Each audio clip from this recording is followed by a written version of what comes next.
नमस्कार दोस्तों, आपका हमारे YouTube channel complete finance solution पर हार्दिक स्वागत है।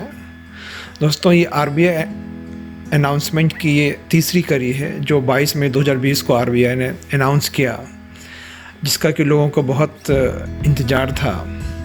इस कड़ी में हम देखेंगे दोस्तों कि अर्थव्यवस्था में आखिर इतने सारे नेगेटिव न्यूज़ के, जहाँ कि आप उद्योग जगत को देख लो, एक्सपोर्ट को देख लो, ट्रेड को देख लो, सब कुछ बंद है। तो ऐसे समय में जहाँ हर तरफ से नकारात्मक खबर ही आ रही है, ऐसे समय में आखिर हमारे लिए अच्छी खबर लेके कौन सा सेगमेंट आ रहा है। दोस्तों, आरबीआई की इस रिपोर्ट में एग्रीकल्चर सेगमेंट, हमारी जो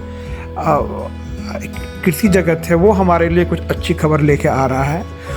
उसमें से जो 6 प्रमुख खबर है वो मैं आपके सामने रखूँगा। दोस्तों, सबसे पहली बात है, जो ये फूड ग्रेन प्रोडक्शन जो है वो इंक्रीज है 3.7% से। ये 3.7% भी हमें आज अच्छा लग रहा है, क्योंकि जिस हिसाब से लॉकडाउन हो गया था, जिस हिसाब से खेती की जो बुवाई तो हो गई थी, कटाई रुक गई थी, ट्रैक्टर नहीं आ जा सकते थे, जो हमारे मज़दूर थे वो नहीं आ सकते थे, तो उसको देखते हुए बहुत मुश्किल लग रहा था। ऐसे समय में ये फूड ग्रेन प्रोडक्शन का जो ग्रोथ है वो बहुत इम्पॉर्टेंट है। दूसरा दोस्तों, ये खरीफ सीजन जो आने वाला है, उसके में अगर उसको ध्यान में दें तो उसमें लगभग 44% हाइयर इन एकरेज है। मतलब पिछले साल अगर जितनी ज़मीन पे लगी थी, मान लीजिए 100 एकड़ पे लगी थी, तो इस बार लगभग 144 एकड़ पे बुआई हुई है खरीफ फसल की। इसका एक सीधा मतलब है कि अगले साल खरीफ का फसल भी अच्छा होने का संभावना है।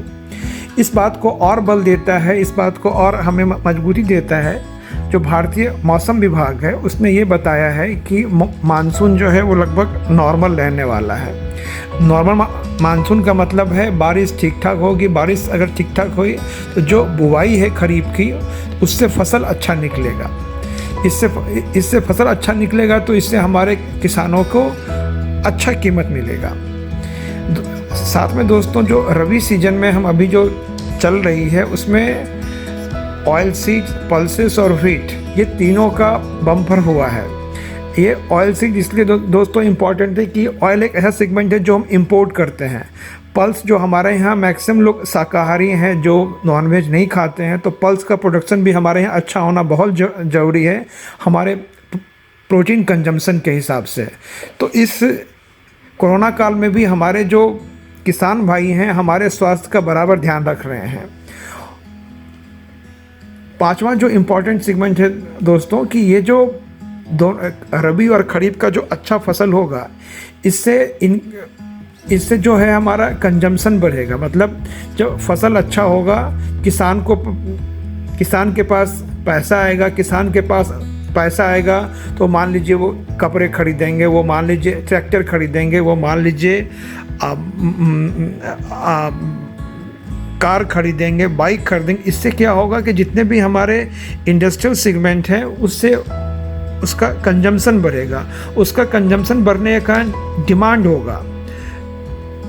डिमांड बढ़ने से जो हमारी औद्योगिक गतिविधि जो रुक गई है उसको एक बल मिलेगा। और सबसे बड़ी बात जो दोस्तों, ये जो बम्पर फसल है, ऐसे समय में हमारे पास हमारे किसान भाइयों ने हमारे लिए फूड सिक्योरिटी की पुख्ता व्यवस्था कर दी है। मतलब अगर मान लीजिए कि ये कोरोना थोड़ा आगे भी बढ़ता है, फिर भी हमारे पास हमारे भंडार में इतना अनाज रहेगा, इतना दाल रहेगा कि आप में से 130 करोड़ में से किसी को भी भूखे रहने की या खाने पीने की चिंता करने की ज़रूरत नहीं है। हमारे जो किसान भाई हैं वो हमें इतना फसल दिए हैं कि हम लोग फूड के हिसाब से सिक्योर रहें। तो ये दोस्तों, जो इस ग्लूम इन्वायरमेंट में, इस नकारात्मक माहौल में भी हमारे किसान भाई ने हमारे लिए अच्छी न्यूज़ दी है। दोस्तों, ये हमारी इस कड़ी का तीसरा एपिसोड था। अगली बार जो नेक्स्ट एपिसोड आएगा उसमें हम देखेंगे कि अर्थव्यवस्था के साथ जो नकारात्मक खबर कितने हैं मैं वो लेके आऊँगा। ये जानना हमारे लिए इसलिए ज़रूरी है ताकि हम जान सकें कि हमारी वास्तविक परिस्थिति क्या है और उससे आगे का रास्ता हमारा कैसा हो। दोस्तों, हमें समय देने के लिए आपका धन्यवाद। अनुरोध है कि हमारा चैनल सब्सक्राइब करें और मैक्सिमम लोगों तक पहुंचाएं, क्योंकि ये खास करके ये किसान भाई को पहुंचाएं, खास करके ये हमारे एमएसएमई वाले भाई को उनको मालूम हो सके कि उनका इस देश की अर्थव्यवस्था में कितना बड़ा योगदान है।